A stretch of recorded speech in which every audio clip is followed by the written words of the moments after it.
Hello students, welcome to SR biology online classes. My name is Sampat Rajnagar. तो इस chapter second में male reproductive organ finish हो गया है, मतलब उसका जो भी मेन पार्ट है NCERT का लगभग कंप्लीट हो गया है। और जो भी कोई क्वेरी हो तो उसमें आप कमेंट में ला करके उसमें डाल सकते हो। फिर भी मैं थोड़ा सा रिवाइज करा देता हूँ कि आपने इस चैप्टर में जो मेल रिप्रोडक्टिव ऑर्गन है इसमें क्या क्या आपने देखा। फर्स्ट ऑल स्टार्टिंग में आपने फ्लावर की स्ट्रक्चर देखी। जो फ्लावर था उस फ्लावर में जो भी असेसरी वर्ल और नेसेसरी वर्ल के बारे में बताया। उसमें बाह्य दलपुंज और पुमंग और जायांग के बारे में पूरा देखा। और पुष्प में स्थित विभिन्न भागों को विभिन्न नामों से अपन ने जाना। फिर उसके बाद जो नर जननांग है, नर जननांग में अपन ने जो परागकोश है उस परागकोश की संरचना का पहले लंबवत काट करके उसके विभिन्न भागों का अपन ने अध्ययन करा। फिर उसके बाद लघु बीजाणुधानी या परागकोश की अनुप्रस्थ काट करके उसमें उसके जो भी पार्ट थे अधिचर्म, अंतःस्तर, मध्य परत, टेपिटम, इन सभी का अपन ने अध्ययन करा। अधिचर्म आउट ऑफ लेयर होती है, अंतःस्तर अल्फा सेलुलोज रेशेदार पट्टियों की बनी होती है, मध्य स्तर 3 स्तरीय परत होती है, टेपिटम पोषक स्तर की तरह कार्य करती है। टेपिटम 2 प्रकार की होती है, अमीवीय टेपिटम होती है और स्त्रावी टेपिटम होती है। टेपिटम के कार्य भी क्या होते हैं? लघु बीजाणुओं को पोषण प्रदान करती है, एंजाइम का स्त्रवण करती है, हार्मोन का स्त्रवण करती है, पोलन किट का निर्माण करती है और साथ साथ में भोजन के संग्रहण और स्थानांतरण में सहायता करती है। फिर अपन ने पोलन किट के बारे में देखा। और फिर उसके बाद लघु बीजाणु मात्र कोशिकाओं से लघु बीजाणुओं के निर्माण की प्रक्रिया को अपन ने उसमें देखा। फिर लघु बीजाणु चतुष्क के प्रकारों को देखा। चतुष्फलकीय चतुष्क, समद्विवीय पार्श्विक चतुष्क, रेखीय चतुष्क और टी शेप चतुष्क और क्रोशित चतुष्क के बारे में अपन ने देखा। फिर अपन ने पोलिनियम के बारे में देखा। फिर परागकोश का स्फुटन किस प्रकार से हुआ वो अपन ने यहाँ पर। फिर उसके बाद जो परागकोश का स्फुटन होता है वो भी अलग अलग प्रकार का होता है। लंबवत स्फुटन, छिद्रीय स्फुटन, अनुप्रस्थ स्फुटन, कपाटीय स्फुटन के बारे में स्टडी किया। फिर उसके बाद परागकण की संरचना के बारे में अध्ययन किया। परागकण की संरचना में 2 आवरण होते हैं, बाह्य चोल और अंतःचोल। बाह्य चोल स्पोरोपोलिन का और स्पोरोपोलिन और क्यूटिन का बना होता है। अंतःचोल जो होता है वो पेक्टो व सेलुलोज का बना होता है। उसके बाद अपन ने लघु बीजाणु से नरयुग्मकोद्भिद का विकास किस प्रकार से हुआ, उसमें किस प्रकार से परागनलिका बनी, किस प्रकार से उसमें नरयुग्मकों का निर्माण हुआ, ऐसा अपन ने सब स्टडी करा। उसके बाद एलर्जी के बारे में बताया। उसके बाद अपन ने क्रायो प्रिजर्वेशन के बाद में क्रायो प्रिजर्वेशन बताया। क्रायो प्रिजर्वेशन अपने परागकणों का अंकुरण किस प्रकार से होता है ऐसे बताया। इस प्रकार से अपना पूरा समरी में जो नर जननांगता, पुंकेसरता, परागकोशता उसके बारे में अपन ने डिटेल स्टडी करी। उसमें जो भी डाउट है वो आप क्लियर कर सकते हो, कमेंट में लिख करके भेज सकते हो। तो आज अपन स्टार्ट करेंगे पुष्प का, पुमंग के बाद जायांग स्टार्ट करेंगे, मादा जननांग स्टार्ट करेंगे।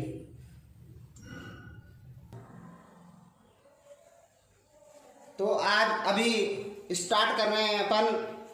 पुष्प में पुमंग कंप्लीट हो गया था तो अपन स्टार्ट कर रहे हैं जायांग। जायांग को मादा जननांग कहा जाता है।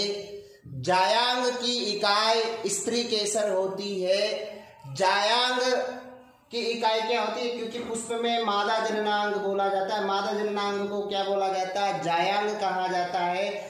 जायांग की इकाई स्त्री केसर होती है। फिर अपन बात करते हैं जब जायांग में एक अंडक होता है तो उसे एक अंडपी कहा जाता है। जायांग में 2 अंडक होते हैं तो उसे द्विअंडपी कहा जाता है। तो 3 अंडक होते हैं तो त्रिअंडपी, 4 अंडक होते हैं तो उसे चतुर्थ अंडपी, और 5 अंडक होते हैं उसे पंच अंडपी, और 5 से ज्यादा होते हैं, अनेक अंडक होते हैं तो उसे बहुअंडपी कहा जाता है। मतलब आप कह सकते हो 1 कार्पल मतलब monocarpellary, 2 carpel means bicarpellary, 3 carpels means tricarpellary, 4 carpels means tetracarpellary, 5 carpels means pentacarpellary और 6 कार्पल मीन्स मल्टी कार्पल मतलब मल्टीपल कार्पल्स प्रेजेंट होंगे तो उसको मल्टीपल कार्पल्स बोला जाता है।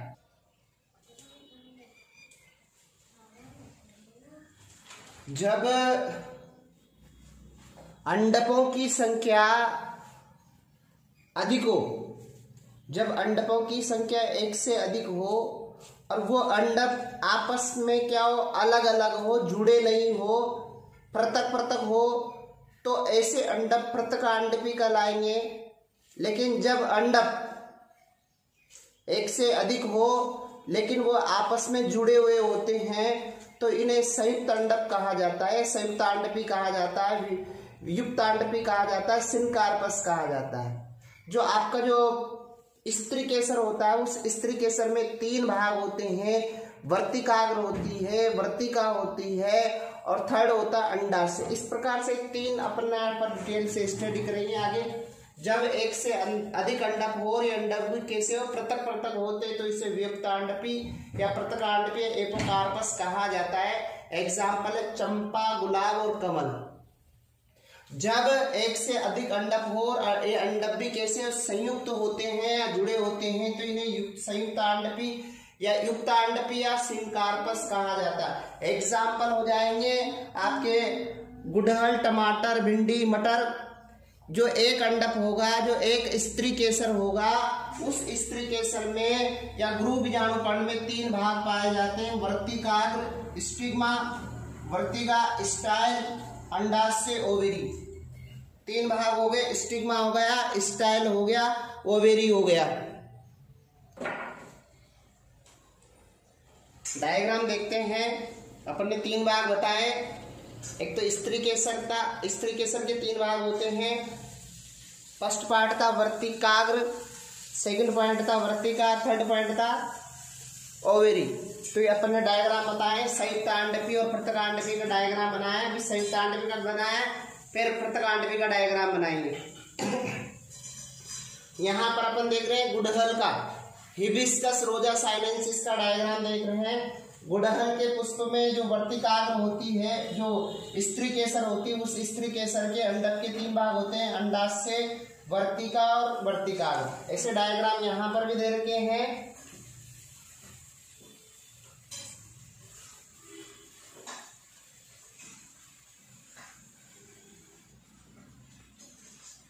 ठीक है, यहाँ पर उसका विच्छेदित किया हुआ है। बहुअंडपी है, पंचअंडपी, संयुक्तांडपी डायग्राम है।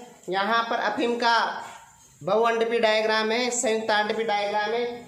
ऊपर का जो ऊपर वाला टिप वाला पार्ट है वर्तिकाग्र रहेगा, इसमें संयुक्तांडपी अंडक पाए जाएंगे, संयुक्तांडपी अंडाशय होगा और नीचे पुष्पासन पाया जाएगा। और ये अफीम का बहुअंडपी दर्शाते हुए डायग्राम है।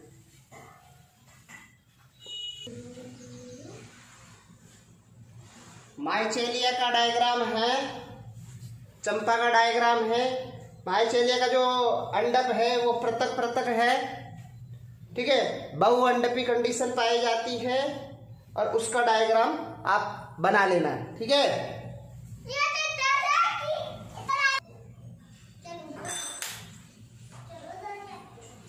वर्तिकाग्र, वर्तिका और अंडाशय। वर्तिकाग्र क्या होता है, जो अंडक होता है उसका क्या होता है, स्वतंत्र सिरा होता है। स्वतंत्र सिरा होगा तो क्या करेगा, इसकी आकृति इस प्रकार से बनाई जाती है कि ये आसानी से पराग कणों को ग्रहण कर सके।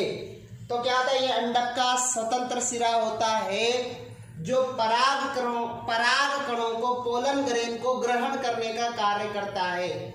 पराग कणों को मंच प्रदान करता है जिससे कि ये आसानी से परागकण इस पर गिर सके। वर्तिका क्या होती है, अंडाशय और वर्तिकाग्र के बीच, अंडाशय और वर्तिकाग्र के बीच जो लंबी नलिका समान संरचना होती है जिसे अपन बोला जाता है वर्तिका कहा जाता है।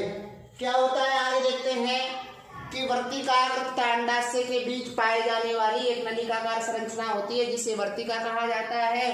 अंडाशय क्या होगा? अंडक का आधारी सबसे नीचे फूला हुआ भाग होता है और ये वर्तिका के निचले सिरे से जुड़ा होता है जिसे अंडाशय कहा जाता है। अंडाशय क्या होता है? एक खोखली संरचना होती है। इस खोखली संरचना को चेम्बर या अंडाशय गुहा कहा जाता है और इसमें जो अंडाशय होता है उस जो कोष्ठ होते हैं, इन कोष्ठ की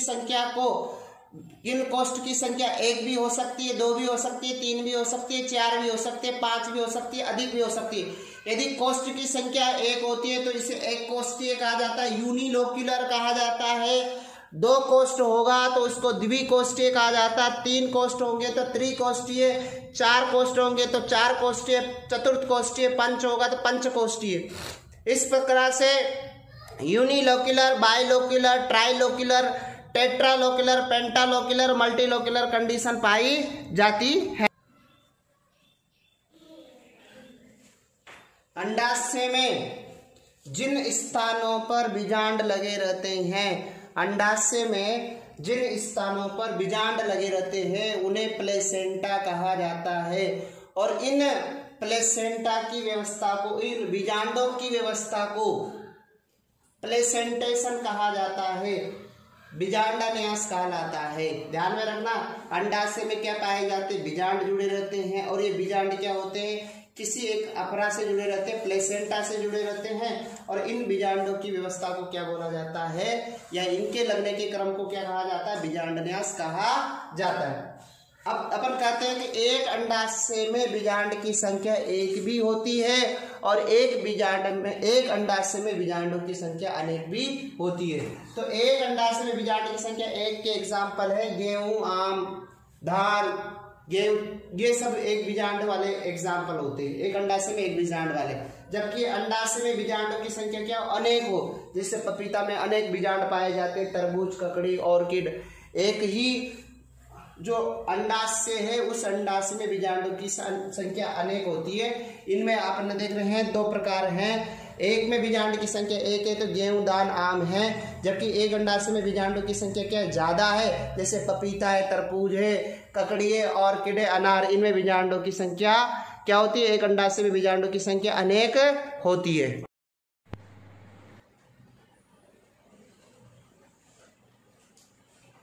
देखते हैं अगला पॉइंट, एक प्रारूपिक बीजांड की संरचना। क्या देखते हैं? एक प्रारूपिक बीजांड की संरचना या गुरु बीजाणुधानी की संरचना। अब इस संरचना में क्या देखते हैं? देखना कि ध्यान रखना कि सेंटर में बीजांड की जो संरचना होगी, बीजांड की संरचना में एक मर्दूतकीय कोशिकाओं से बना, बीजांड की संरचना में मर्दूतकीय कोशिकाओं से बनी एक संरचना पाई जाती है, एक समूह पाया जाता है जिसे बीजांड क्या कहते हैं। जितना भी ये दर्शा रखी है ये सब क्या है? बीजांड जो है पूरा, इस बीजांड में क्या होता है? मर्दूतकीय कोशिकाओं से बना एक समूह पाया जाता है। बीजांड काय में क्या होगा? ध्यान में रखना, बीजांड में मर्दूतकीय कोशिकाओं से बना एक समूह पाया जाता है जिसे बीजांड काय कहते हैं। और इस बीजांड काय के बाहर की ओर, बीजांड काय के बाहर की ओर 2 आवरण पाए जाते हैं जिन्हें बाह्य अध्यावरण और आंतरिक अध्यावरण कहते हैं। बीजांड काय के बाहर की ओर 2 आवरण पाए जाते हैं जिन्हें बाह्य अध्यावरण और आंतरिक अध्यावरण कहते हैं। बाह्य अध्यावरण को आउटर इंटेगुमेंट भी बोला जाता है, आंतरिक अध्यावरण को इंटरनल इंटेगुमेंट कहा जाता है। ध्यान में रखना, बाह्य अध्यावरण जो 2 अध्यावरण है, इन 2 अध्यावरण के स्थान पर ध्यान में रखना, अध्यावरण, बाह्य अध्यावरण आंतरिक अध्यावरण के बीच में याद कर सकते हो जहां पर अध्यावरण अनुपस्थित होता है, जहां पर अध्यावरण अनुपस्थित होता है उस स्थान को बीजांड द्वार कहते हैं। ध्यान में रखना, जहां पर अध्यावरण नहीं पाया जाता, अनुपस्थित होता है, उस स्थान को बीजांड द्वार कहते हैं। और बीजांड द्वार के विपरीत सिरे को बीजांड द्वार के विपरीत सिरे को निभा कहा जाता है। तो बीजांड द्वार वाले जो स्थिति है उसको बीजांड द्वारीय सिरा भी कहा जाता है, और जो निभाग वाली जो स्थिति है, पोजीशन है, उसको निभागीय सिरा भी कहा जाता है। और ध्यान में रखना, बीजांड होता एक विशिष्ट एक वृंतनुमा संरचना से जुड़ता है। बीजांड एक वृंतनुमा संरचना से जुड़ा होता है जिसे बीजांड वृंत कहते हैं। और बीजांड वृंत जिस संरचना से जुड़ा रहता है, बीजांड वृंत और बीजांड एक विशिष्ट संरचना से जुड़ा रहता है जिसे हाइलम कहा जाता है। मतलब ये दोनों को जोड़ने वाली संरचना होती है। हाइलम एक प्रकार से बीजांड को और बीजांड वृंत को जोड़ने वाली संरचना होती है। दूसरी कंडीशन है कि जो बीजांड काय है उस बीजांड काय के अंदर की ओर, इस बीजांड काय के अंदर की ओर एक अगुणित संरचना पाई जाती है। इस बीजांड काय के अंदर की ओर एक अगुणित संरचना पाई जाती है जिसे भ्रूण कोश कहा जाता है, एम्ब्रियो से कहा जाता है। इस भ्रूण कोश में 7 कोशिकीय व 8 केंद्रकीय, 7 कोशिकीय व 8 केंद्रकीय अवस्था पाई जाती है। मतलब क्या बोल सकते हो, 7 सेड व 8 न्यूक्लियेट कंडीशन कहा जाता है। 7 सेड व 8 न्यूक्लियेट कंडीशन कहा जाता है। और इसको ये भी कहा जाता है कि इसमें 3+2+3 वाली व्यवस्था भी, अरेंजमेंट भी शो करता है। अपन बोल रहे हैं कि जो बीजांड काय है उसमें एक अगुणित संरचना पाई जाती है जिसे भ्रूण कोश कहा जाता है। और इस भ्रूण कोश में 8 केंद्रकीय और 7 कोशिकीय अवस्था पाई जाती है। कैसे पाई जाती है, तो इससे आप कह सकते हो 3+2+3 की व्यवस्था कर सकते हो। जो भ्रूण कोश है, इस भ्रूण कोश के निचले वाले सिरे पर, मतलब बीजांड द्वार वाले सिरे पर 3 कोशिकाओं का समूह पाया जाता है, जिसमें मध्य की कोशिका को अंड कोशिका कहा जाता है, और साइड की 2 कोशिकाओं को सहायक कोशिका कहा जाता है। अंड कोशिका और सहायक कोशिका, तीनों अंड कोशिका और सहायक कोशिका, जिनमें अंड कोशिका की संख्या 1 है और सहायक कोशिकाओं की संख्या 2 है। ये 2 और +1 मिलकर के 3 कोशिकाएं बनाती, इसे अंड उपकरण कहा जाता है। इसको अंड समुच्चय भी कहा जा सकता है। अंड उपकरण को अंड समुच्चय भी कहा जाता है। अंड उपकरण व अंड समुच्चय कहा जाता है। और इस बीजांड द्वार के विपरीत वाले सिरे पर 3 कोशिकाओं का समूह पाया जाता है, जिन्हें प्रतिमुखी कोशिकाएं कहा जाता है, एंटीपोडल कोशिकाएं कहा जाता है। बीच में 2 अगुणित कोशिकाओं का समूह पाया जाता है, मध्य में 2 अगुणित कोशिकाओं का समूह पाया जाता है, जिसे आप बोला जाता है द्वितीय केंद्रक या ध्रुवीय कोशिका कहा जाता है। इस प्रकार से कह सकते हो 3 कोशिकाएं नीचे, 3 कोशिकाएं ऊपर, 3 और 3 6, और बीच में 1 कोशिका। तो 3 और 3 6 और 1 7 कोशिकीय अवस्था हो गई। 8 केंद्रक, 3 केंद्रक और बीच का 2 केंद्रक, ऐसे मिलकर के 7 कोशिकीय व 8 केंद्र की अवस्था पाई जाती है। और इस बीजांड में बीजांड वृंत के माध्यम से एक विशिष्ट सप्लाई पाई जाती है, एक विशिष्ट प्रकार की संवहन आपूर्ति पाई जाती है, जिसे रेपी कहा जाता है। इस प्रकार से आप ये कह सकते हो। फिर एक बार मैं दोबारा फिर रिवाइज करा दूं कि जो बीजांड होता है, बीजांड के बाहर की ओर 2 आवरण पाए जाते हैं, जिन्हें बाह्य अध्यावरण और आंतरिक अध्यावरण कहा जाता है। और उसके अध्यावरण से नीचे की ओर मर्दुतकीय कोशिकाओं का समूह पाया जाता है, जिसे बीजांड काय कहते हैं। बीजांड काय के अंदर की ओर एक अगुणित संरचना पाई जाती है, जिसे भ्रूण कोश कहा जाता है। भ्रूण कोश में 7 कोशिकीय 8 केंद्र की अवस्था पाई जाती है, 3+2+3 की व्यवस्था पाई जाती है, जिसमें बीजांड द्वार की ओर जो भ्रूण कोश होता है, इसमें 3 कोशिकाएं पाई जाती है, जिसमें से मध्य की अंड कोशिका होती है और 2 सहायक कोशिका होती है। उसके विपरीत प्रतिमुखी कोशिकाएं पाई जाती है। और सेंटर में क्या कौन सी कोशिकाएं पाई जाती है, ध्रुवीय कोशिका पाई जाती, द्वितीय केंद्रक पाया जाता है, ध्रुवीय कोशिका पाई जाती है।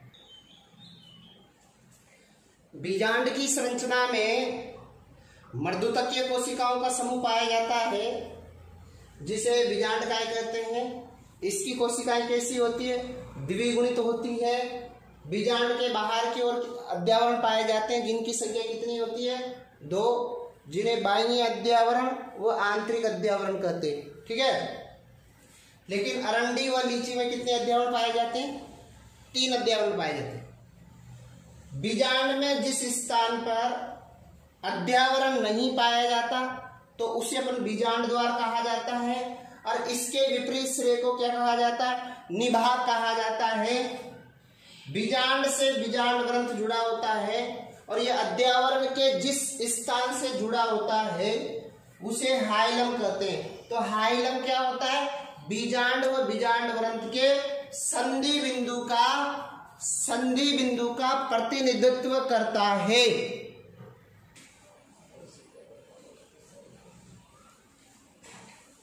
इस बीजांड ग्रंथ में आदान प्रदान करने के लिए विशेष प्रकार के संवहन ऊतक पाए जाते हैं जिन्हें रेपी कहा जाता है। उसके बाद बीजांडकाय के अंदर पाई जाने वाली अगुणित संरचना को भ्रूण कोश कहा जाता है। इस भ्रूण कोश में क्या होते हैं? 8 केंद्रक व 7 कोशिकीय अवस्था पाई जाती है। इनमें से बीजांड द्वार वाले सिरे पर 3 कोशिकाओं से बना अंड समुच्चय पाया जाता है, अंड उपकरण पाया जाता है। इनमें से मध्य की कोशिका को अंड कोशिका कहते हैं, वह आसपास की दोनों कोशिकाओं को सहायक कोशिकाएं कहा जाता है। बीजांड द्वार के विपरीत सिरे पर अर्थात निभागीय सिरे पर 3 अगुणित कोशिकाएं पाई जाती है जिन्हें प्रतिमुखी कोशिकाएं कहते हैं, और इनका कार्य अंड कोशिका या एग सेल को पोषण प्रदान करना है। भ्रूण कोश के मध्य में 2 अगुणित केंद्रक मिलकर द्वितीय केंद्रक बनाते हैं। इसकी कोशिका ध्रुवीय कोशिका कहलाती है।